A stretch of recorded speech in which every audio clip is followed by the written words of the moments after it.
Yo soy Evaristo García Martín. A continuación les voy a presentar la lengua otomí. Voy a iniciar de lo general a lo particular. Según INALI, en México existen 11 familias lingüísticas. 11 familias lingüísticas. Dentro de estas 11 familias se encuentra el otomangue.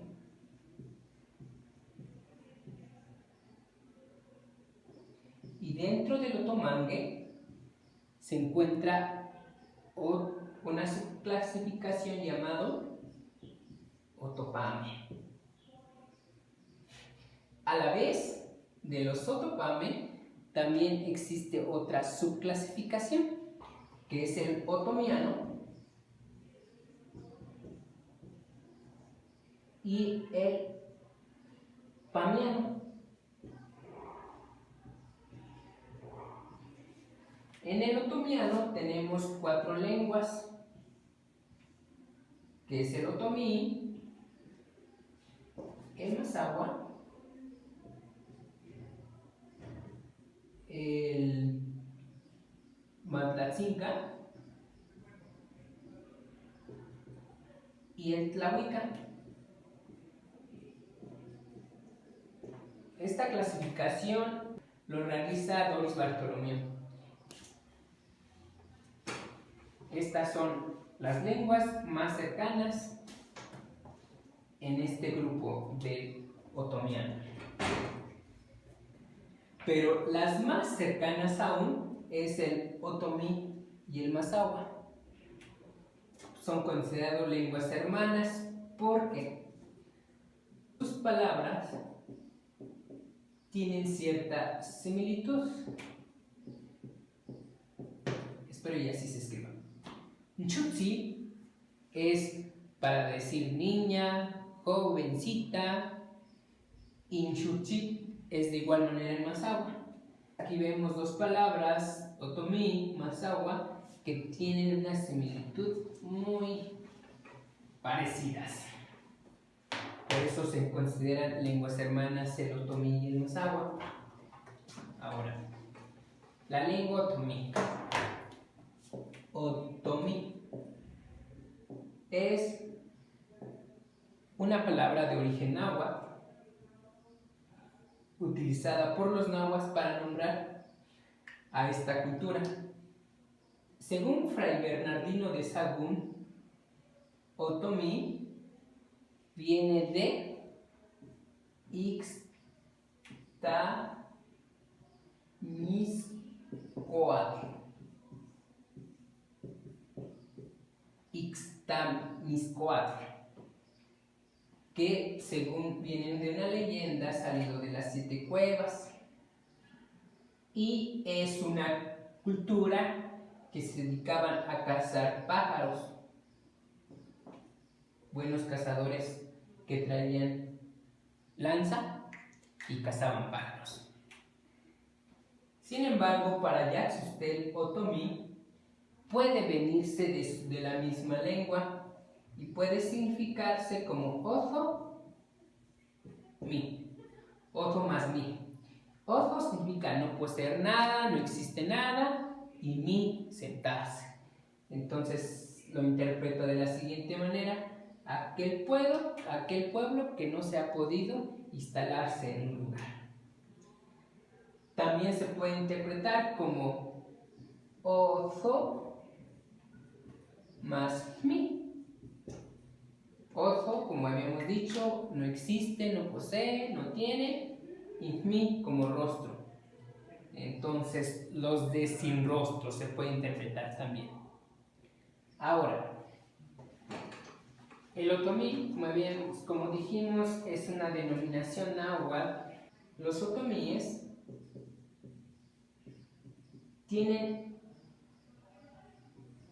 varias designaciones para sí mismo y eso va de acuerdo a la variación de habla. Pero para empezar,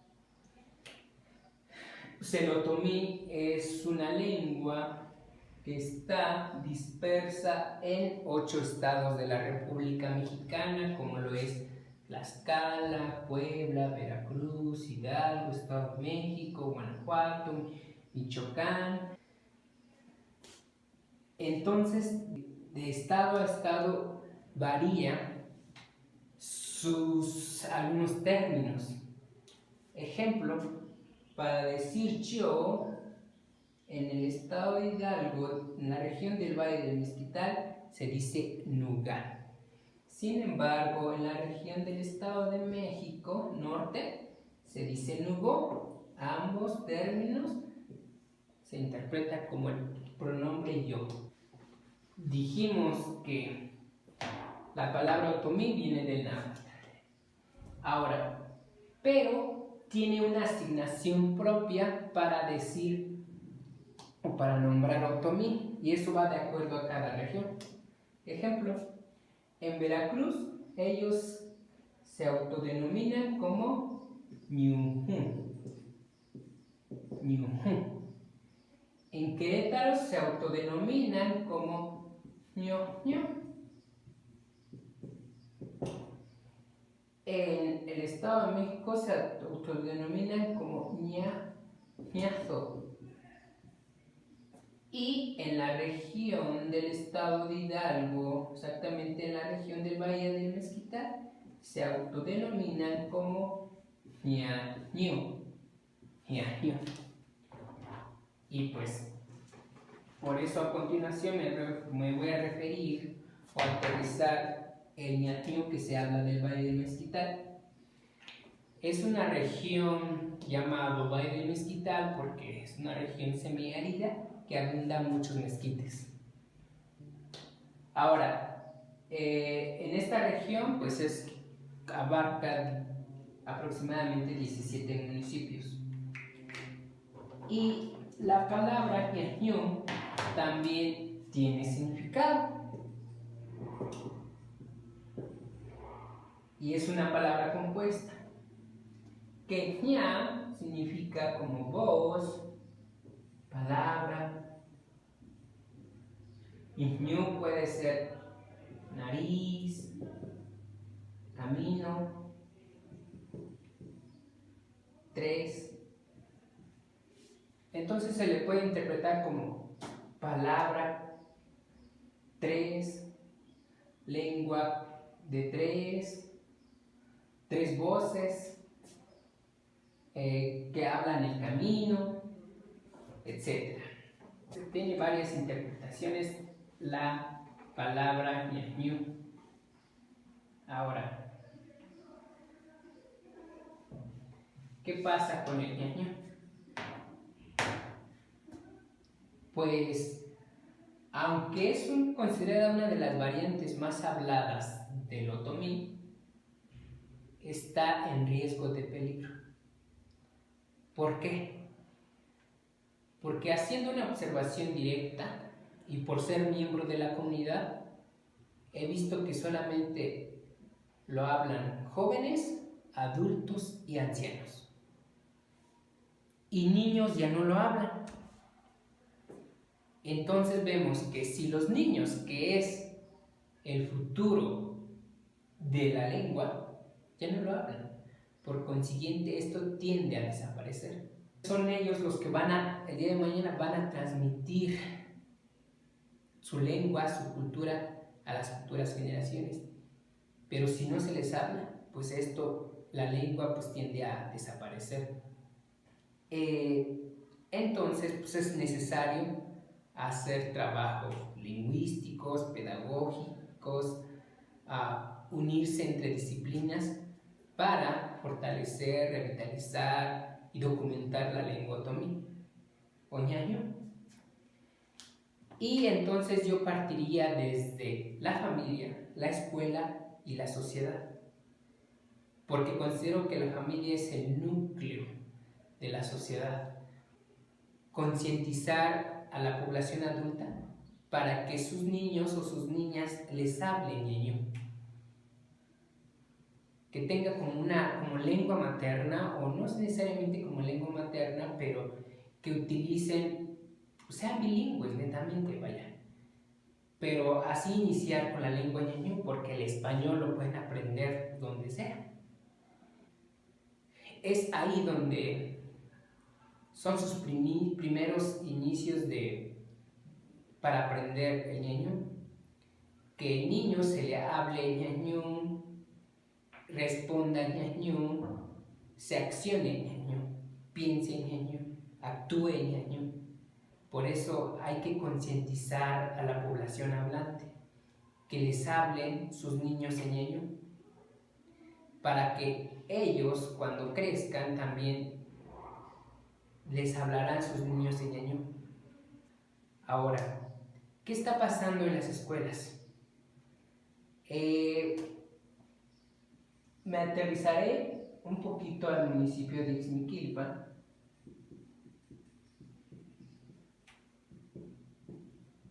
Exactamente en una localidad llamada El Alberto. Es donde voy a aterrizar para explicar qué pasa. Resulta que El Alberto es una comunidad muy grande. La gran mayoría se van a Guadalajara y Estados Unidos. Y es entonces que veo que mucha gente pues adquiere nuevos modos de vivir y ver la vida. Y cuando ellos regresan pues niegan su lengua. Y al negar su lengua también ya no lo transmiten a sus descendientes.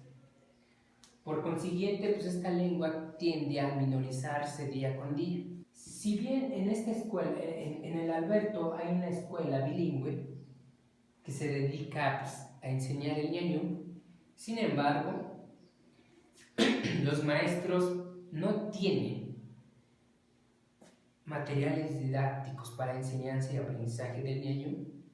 No existen diccionarios amplios en relación al ñañú, gramática. Por consiguiente, su enseñanza pues, es pobre. Es muy poco las temáticas que ellos abarcan.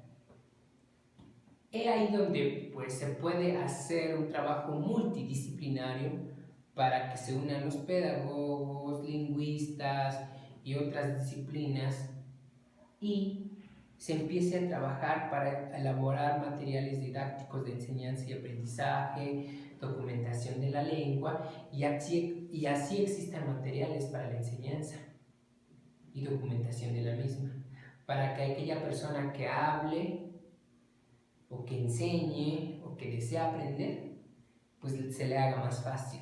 Falta mucho que hacer, ciertamente ya existen algunos materiales, sin embargo, pues yo creo que se puede hacer más cosas, se puede mejorar en pro de la lengua y de la cultura ñañú. Muchas gracias.